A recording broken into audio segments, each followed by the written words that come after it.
എല്ലാ പ്രിയപ്പെട്ടവർക്കും കൊട്ടാരക്കര മീഡിയയിലേക്ക് സ്വാഗതം. കൊട്ടാരക്കര നഗരസഭയുടെ ഭരണ സാന്നിധ്യത്തിലേക്ക് LDF വീണ്ടും എത്തുകയാണ്.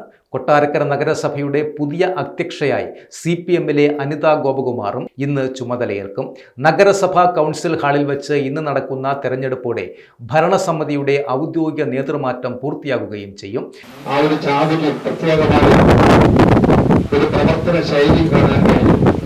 പ്രത്യേക അഭിവാദികളും നന്മകളും ആരോഗ്യവും നേരുകയാണ്. നന്ദി അറിയിക്കുകയാണ്. എല്ലാവരും ജനപ്രതിനിധികളാണ്. എല്ലാ വാർഡിലും അവരുടെ ആനുകൂല്യങ്ങളെല്ലാം കൊടുത്തുകൊണ്ട് എല്ലാ വാർഡിലും നല്ല രീതിയിൽ മുന്നോട്ട് പോകണമെന്നും ഈ പുതിയ തെരഞ്ഞെടുക്കപ്പെട്ട ശ്രീമതി അനിത ഗോപകുമാറിന് എല്ലാവിധ ആശംസകളും ഭാരതീയ ജനതാ പാർട്ടിയുടെ പേരിൽ അഭ്യർത്ഥിച്ചുകൊണ്ട് നിർത്തുന്നു. നമസ്കാരം. ഈ കൊട്ടാരക്കര വളർന്നു വരുന്നൊരു മണ്ഡലമാണ്, ഒരു നഗരമാണ്. നമ്മുടെ നാട്ടിലല്ല ഇവിടെ ജീവിക്കുന്നത്. കേരളത്തിന്റെ നാനാ മേഖലയിൽ നിന്ന് ആയിരക്കണക്കിന് ആളുകൾ വന്നു പോകുന്ന ഒരു പട്ടണമായി കൊട്ടാരക്കര മാറിയിട്ടുണ്ട്. അതുകൊണ്ട് തന്നെ ഈ നാടിന്റെ വികസനം കൊട്ടാരക്കരക്കാരുടെ വികസനം മാത്രമല്ല, ഈ നാട്ടിൽ വന്നു പോകുന്ന കേരളത്തിലെയും ഇതര സംസ്ഥാനങ്ങളിലെയും ജനങ്ങളുടെ കൂടി അവിടെ കൂടി താല്പര്യം സംരക്ഷിക്കാൻ കഴിയുന്ന തരത്തിൽ ഈ നാടിന്റെ വികസനം പാകപ്പെടുത്തിയെടുക്കുന്നതിൽ എല്ലാ രാഷ്ട്രീയത്തിനും അതീതമായി നമുക്ക് മുമ്പ് മൻമോഹൻ സാഹ് ഇവിടെ സൂചിപ്പിച്ചതുപോലെ നമുക്ക് കൈമുതലായി കേരളത്തിന്റെ ധനകാര്യ വകുപ്പ് മന്ത്രി നമ്മുടെ MLA KN ബാലഗോപാൽ ഉണ്ട്. ഒരുപാട് വികസന പ്രവർത്തനങ്ങൾ സംഘടിപ്പിക്കുന്നു. അത് നമ്മൾ യോജിച്ച് നിന്ന് ഈ നാടിന്റെ സമഗ്ര വികസനങ്ങളിൽ പങ്കാളികളാകുവാൻ നിങ്ങൾ എല്ലാവരും നന്നായി പരിശ്രമിക്കണം എന്ന് മാത്രം സൂചിപ്പിച്ചുകൊണ്ട് ഒരു 5 വർഷക്കാലം ഒരു മുനിസിപ്പൽ കൗൺസിലർ എന്ന നിലയിൽ, വൈസ് ചെയർമാൻ എന്ന നിലയിൽ നല്ല പരിചയമുള്ള അനിത ഗോപകുമാർ തീർച്ചയായും എല്ലാ കൗൺസിലർമാരെയും ഒരുപോലെ കണ്ടുകൊണ്ട് ഈ നാടിന്റെ വികസനത്തിൽ നേതൃത്വം കൊടുക്കട്ടെ എന്ന് മാത്രം ആശംസിച്ചുകൊണ്ട് ഞാൻ എന്റെ വാക്കുകൾ അവസാനിപ്പിക്കുന്നു. കൊട്ടാരക്കര നഗരസഭയിൽ നമ്മുടെ ഷാജു കൗൺസിലർ പറഞ്ഞതുപോലെ വോട്ട് അസാധാരണമായി കൗൺസിലർ സ്വതന്ത്രമായി മത്സരിച്ചു എന്നൊക്കെ പറഞ്ഞപ്പോൾ ചരിത്രത്തിൽ ഞാൻ അഭിമാനത്തോടുകൂടെ ഈ സമയം ഞാൻ സ്വയം ചിന്തിക്കുകയാണ്. കാരണം എല്ലാത്തിനും ഒരു പ്രത്യേകത എല്ലാവരും എല്ലാ രീതിയിലും ഓർക്കുകയുള്ളൂ. നമ്മുടെ മുനിസിപ്പാലിറ്റിയുടെ 6ാമത് ചെയർപേഴ്സണായിട്ടാണ് സഖാവ് അനിത ഇപ്പോൾ ചുമതലയേറ്റിരിക്കുന്നത്. കഴിഞ്ഞ 5 ചെയർമാൻമാരുടെ പ്രവർത്തനങ്ങളിൽ അവർ തുടങ്ങി വെച്ചിട്ടുള്ളതും പൂർത്തീകരിച്ചതുമായ പ്രവർത്തനങ്ങൾ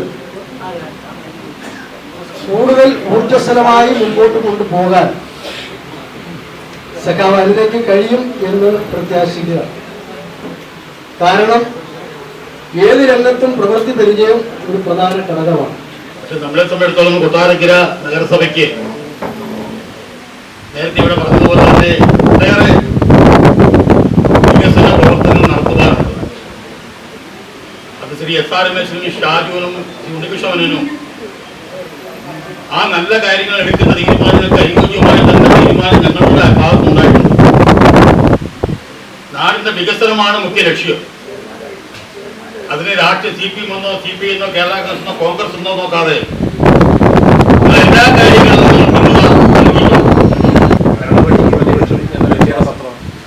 ഒരു ത്രിതല പഞ്ചായത്ത് ഭരണസമിതികൾക്കുമില്ല.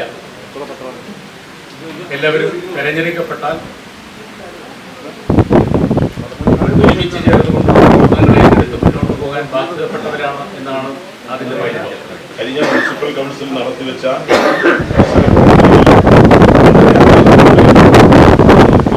പൂർത്തീകരിക്കപ്പെടാനുള്ള അതിനുവേണ്ടി നമുക്ക് കൂട്ടായി പരിശ്രമിക്കാം എന്ന് മാത്രമാണ് ഈ അവസരത്തിൽ എനിക്ക് പറയാനുള്ളത്. ഇവിടെ നഗരസഭയുടെ 2025 വർഷത്തെ 5 വർഷക്കാലം ഞാൻ ഇദ്ദേഹത്തെ ശ്രീ അനിത നേരുകയാണ്. അതുപോലെ തന്നെ നമ്മുടെ എല്ലാ പ്രവർത്തനങ്ങളും നമുക്ക് ഒത്തൊരുമയോടുകൂടി ഒരേ ഘട്ടത്തിൽ തന്നെ കൊണ്ടുപോകണം എന്നുള്ളതാണ് എൻ്റെ ആഗ്രഹം. അതിനുവേണ്ടി എല്ലാ സഹായങ്ങളും ഞങ്ങൾ ചെയ്തു തന്നു എന്ന് പ്രതീക്ഷിക്കുന്നു.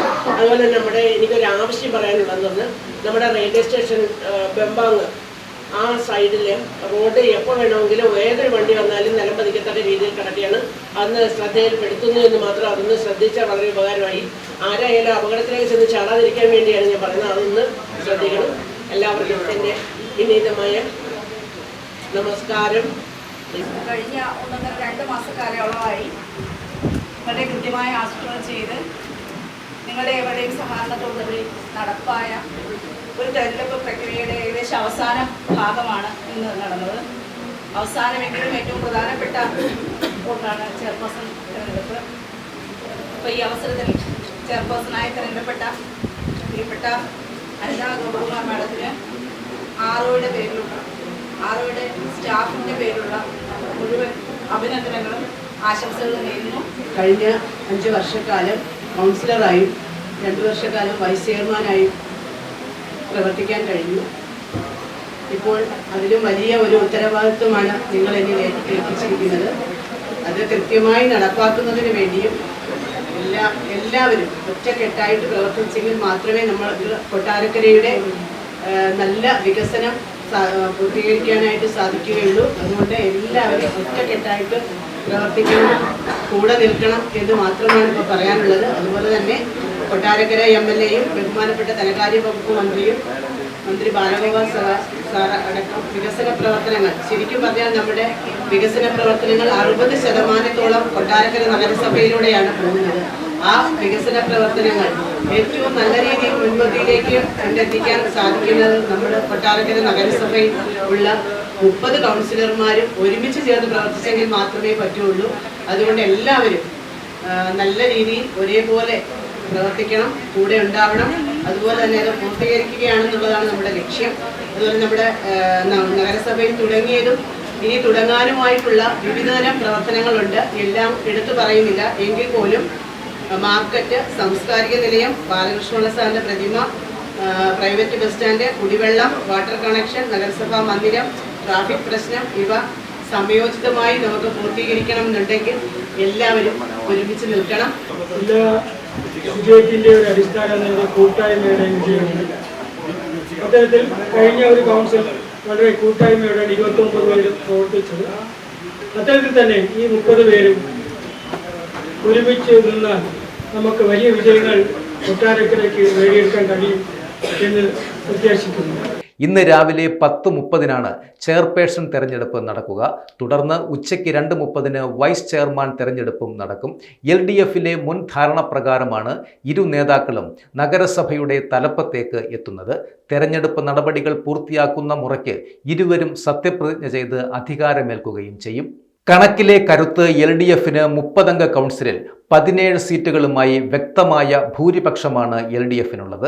അതിനാൽ അപ്രതീക്ഷിത നീക്കങ്ങൾക്കൊന്നും സാധ്യതയില്ലെന്നും വിജയം സുനിശ്ചിതമാണെന്നും മുന്നണി നേതൃത്വം വിലയിരുത്തുകയും ചെയ്യുന്നുണ്ട്. CPM 8, Kerala Congress B 5, CPI 4 എന്നിങ്ങനെയാണ് ഭരണമുന്നണിയുടെ കക്ഷിനില. പ്രതിപക്ഷത്ത് UDFിന് 7, BJPക്ക് 5 സീറ്റുകളാണുള്ളത്. ഒരു സ്വതന്ത്ര അംഗവുമുണ്ട്. പരിചയസമ്പന്നർ അമരത്തേക്ക് നഗരസഭയുടെ വികസന പ്രവർത്തനങ്ങൾക്ക് വേഗം കൂട്ടാൻ ഭരണപരിചയമുള്ളവർ തന്നെ നേതൃസ്ഥാനത്തേക്ക് എത്തുന്നു എന്നത് വളരെ ശ്രദ്ധേയമായ കാര്യവുമാണ്. EDC വാർഡിൽ നിന്നും വിജയിച്ച അനിത ഗോപകുമാർ കഴിഞ്ഞ ഭരണസമിതിയിൽ വൈസ് ചെയർപേഴ്സണായി പ്രവർത്തിച്ച അനുഭവ സമ്പത്തുമായാണ് അധ്യക്ഷ പദവിയിലേക്ക് എത്തുന്നത്. കൊട്ടാരക്കരയുടെ വികസന തുടർച്ച ഉറപ്പാക്കുവാനാണ് ഈ തെരഞ്ഞെടുപ്പിലൂടെ LDF ലക്ഷ്യമിടുന്നതും.